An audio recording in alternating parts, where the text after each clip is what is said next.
Si, tonton Marcel, on est posé calmement, on est venu voir justement l'artiste qu'on appelle Sosco pour la caméra, tout simplement, de tonton Marcel au cœur du terre-terre. Bon, Sosco, comment vas-tu? Comment tu vas, Papa Gospel? Ça va très très bien. Et justement, cette phrase, elle a fait le tour de la France. Hein.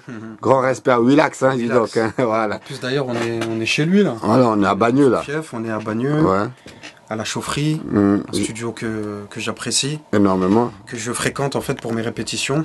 Et où j'ai commencé à enregistrer un titre, extrait de ma prochaine mixtape. Qui s'appelle Avant-Première 2. Mais on n'est pas venu pour parler de ça. On n'est pas venu pour parler de ça, on est venu pour parler de toi un peu. Tout simplement, une question aussi simple. Sosco, comment vas-tu? Comment tu te sens, le frérot? Non, ça fait plaisir vraiment de te revoir devant la caméra, tonton Marcel. Non, ça va. Lors de notre première rencontre, ça remonte un petit moment quand même. Ouais, 2011, 2010, 2011. Ouais, tout à fait. Album, ouais. La méthode du discours. Ensuite, on s'est revu à Savigny. Ça, justement, Savigny le Temple. Funègre. Ouais. On passe le big up à Spike Lemela, Pompe Funiguiz. Grand respect. Ouais, grand respect à tous ces. Comme toi, tonton Marcel. Grand respect à tous ces Comoriens, vraiment. Ce qui est fort avec vous, les Comores, c'est qu'il y a une grosse solidarité entre vous quand même. Hein. C'est grand respect quand même. Il n'y a qu'à le voir avec ce qui s'est passé en 2009 pour le crash de la Yéménia, où les Comoriens, tout comme les non-Comoriens, se sont mobilisés pour une marche et pour défendre la cause au sujet des victimes du crash. Et encore, paix aux âmes à toutes les victimes qui sont mortes ce jour-là encore. Oui. Et courage aux familles encore qui pleurent encore leur mort et en deuil, quoi. Bon, c'est vrai que tonton Marcel est venu te voir, le frérot, parce que tu as sorti un projet il y a quasiment un an de cela, en digital. 21 avril 2014. Voilà, en 2014, 21 avril. Et là, cette fois-ci, tu le sors en physique, là, voilà. Ouais, on a l'intention de le sortir en physique. Donc le 21 avril 2014, Lumière Action Caméra, volume 1, mon deuxième album. Et le 21 avril 2015, certainement. Voilà, tu vas le sortir en physique, alors. En physique. Voilà. Donc il est disponible en digital. On peut bien le voir, justement. Lumière Action Caméra, volume 1. Ok, calme, alors ça fait vraiment plaisir. Et donc c'est quoi ce projet, tout simplement, Sosco? C'est mon second album. Lumière, action, caméra, c'est 3 mots forts. La lumière, c'est ce qui nous éclaire, donc tout ce qui est le rap conscient, on va dire un peu. La prise de conscience. Action, c'est la vie, donc je raconte la vie.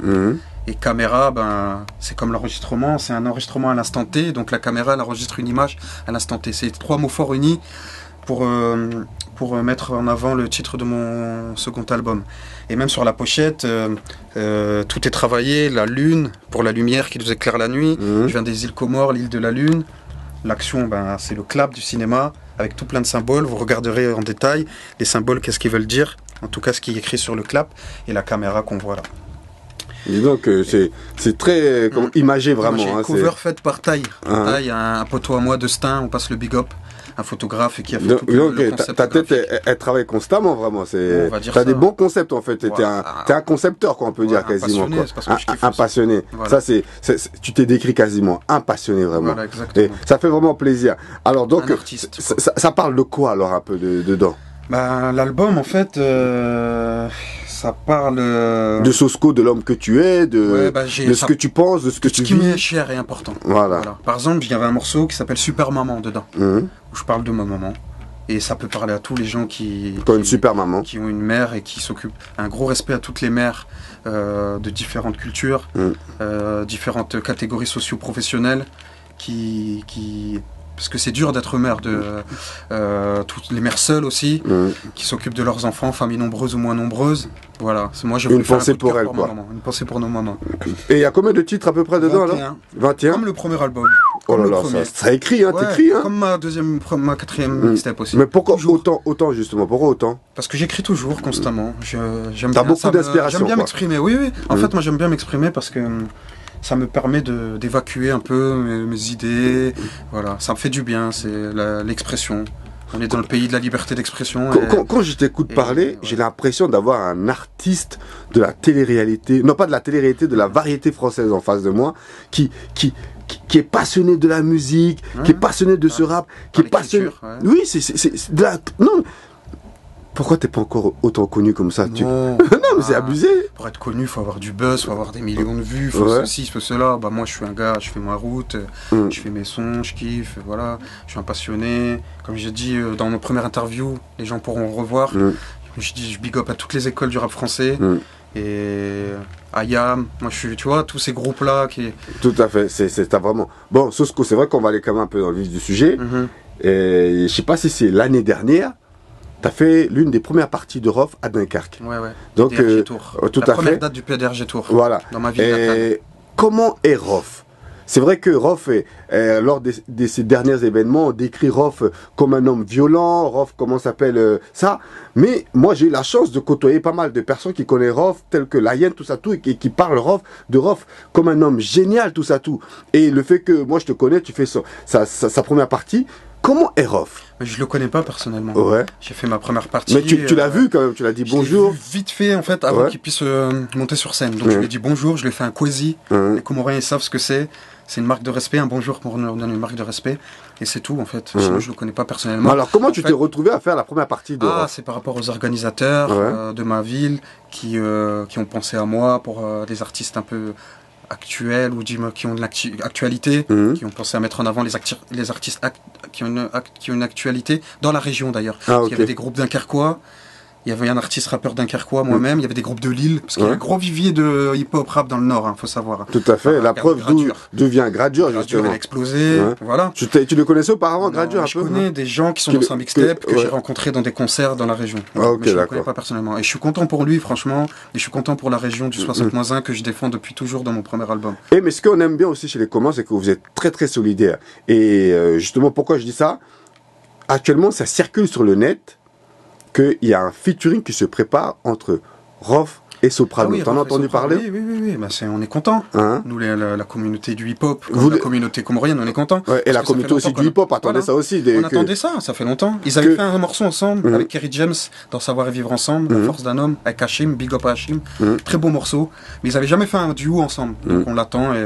Et ça, la communauté comorienne attend ça aussi, justement, parce que c'est quand même deux piliers comoriens et du hip-hop français. Musique, voilà, donc grand chapeau, franchement, à tous les Comoriens. Grand respect aussi à Idbal qui a sorti un gros son aussi qui s'appelle Godzilla, donc tout ça, tout, voilà. Et surtout, un truc important aussi, justement, Sosco, c'est ce que tu as fréquenté à la faculté de Évry-Courcouronnes. Et pourquoi je reviens à ce sujet-là, c'est tout simplement le prof qui était ton enseignant a lancé un sujet d'examen sur Booba.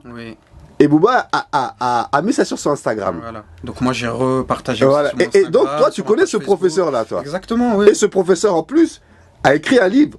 Et la préface a été écrite par Olivier Cachin.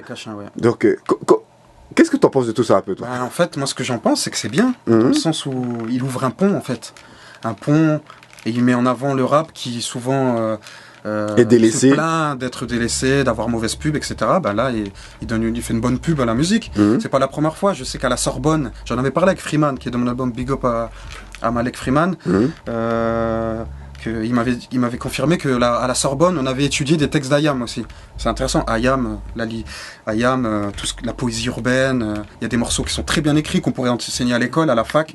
D'ailleurs, moi, j'ai donné un peu des cours à Aubervilliers à des jeunes avec une association, et j'avais comme projet, et j'avais un peu mis en place ce système de présenter des bons textes de rap français très bien écrits d'artistes, parce qu'on en a plein des très bons Moi artistes. Je te donne un exemple. Je te donne un exemple. Je me souviens, je sais pas en quelle année, il y avait plein de conneries de faire à un moment en France, tout ça tout, et pas les professeurs mais les maîtres de comment ça s'appelle, de école primaire, mais faisaient écouter aux enfants. Petit frère veut grandir trop vite, tu vois, les trucs comme ça là. Demain c'est loin, pareil, il est très bien écrit, il y a des figures de style que je peux vous décrire, qui sont très bien écrits.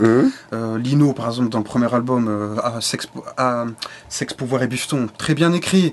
Et j'en passe, MC Solar, l'obsolète, par exemple. Tout à fait. Il y en a plein. C'est vrai que dans le rap, Kerry James, on a des bons rappeurs très talentueux. Donc on espère vraiment que ça va pouvoir ouvrir des ponts. Ouvrir comme des ponts avec le monde de l'économie, avec Booba, et le monde aussi de l'éducation, donc l'université. Tout à fait. Non, mais c'est extraordinaire parce que on critique énormément les rappeurs en disant oui, c'est comme dit Éric Zemmour, c'est une sous-culture, mais non, ils ont quand même des textes qui sont étudiés comme ça à l'école, dans des facs et reconnus quand même. Donc oui, et bientôt tu vas voir, on va voir des rappeurs dans des dictionnaires, même que Medine a eu un texte étudié aussi à l'école. Il y a même des rappeurs, si je dis pas de bêtises, comme KRS-One. D'ailleurs, je me suis inspiré d'un de ses albums qui s'appelle Edutainment. Dans mon album, il y a un morceau qui s'appelle Éducassement. J'ai francisé son expression, son néologisme Edutainment, mi-éducation, mi-divertissement. Qui avait, il me semble, avait donné des cours dans des universités américaines. Voilà. Rockin' Squad, par exemple, serait la personne adaptée pour le faire aussi. Tout à fait. Parce que c'est voilà. Il y en a qui ont vraiment, même un mec comme DC Zapes qui est très fort aussi, grand respect. Et voilà, et on crée des ponts, donc c'est bien, moi je trouve ça une bonne chose. D'ailleurs j'ai tweeté, j'ai repartagé aussi, vous pouvez voir sur mon Instagram, sur mon Facebook Sosco officiel, mon Instagram Sosco, ce que j'ai partagé, mon Twitter. Mais, Sosco, dans ce projet, il y a qui en featuring avec toi justement? Il y a du beau monde dans l'album, il y a Freeman, du groupe IAM, ex-membre du groupe IAM, un chanteur qui s'appelle Anis Le Kiss, un chanteur R&B qui a une très belle voix, qui a déjà fait pas mal de choses. Il y a DJ Vikash, le DJ de la Secret Connection, qui est originaire aussi de ma ville.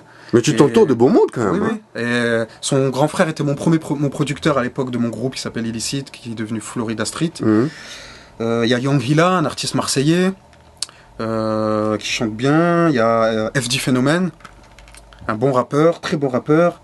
Il y a un guitariste aussi qui s'appelle Mauricio Santana, qui est rappeur, qui répète ici, il me semble, qui a joué un morceau de guitare électrique, et sur un morceau très bon, qui s'appelle Au Nord, on serait tous des cons, un morceau qui parle de la région. C'est la version 2 de Rap en Nord, qui était dans mon premier album, La Méthode du Discours. Il y a Assoiffé, mon gars, Béton Armé, le morceau s'appelle Self-Made, on parle de notre structure Self-Made, d'ailleurs on en reparlera. Vous voyez là mon logo, c'est le logo, la SAP Self-Made. On devient en même temps chef d'entreprise, entrepreneur, tout ça. Voilà, c'est pour ça que le pont est intéressant avec l'enseignant, parce que moi, je suis pour l'auto-entrepreneuriat ou l'entrepreneuriat. Et c'est pour ça que ma structure s'appelle Self-Made Business. Et le fait qu'un prof prenne en compte et reconnaissent l'auto-entrepreneuriat et cette démarche économique et entrepreneuriale des rappeurs ou des producteurs dans le rap, c'est tout à fait valorisant. Moi, je suis super content. Tout à fait. En tout cas, 2 chanteuses, Kémé et Sam Plaise, une chanteuse de bachata et une chanteuse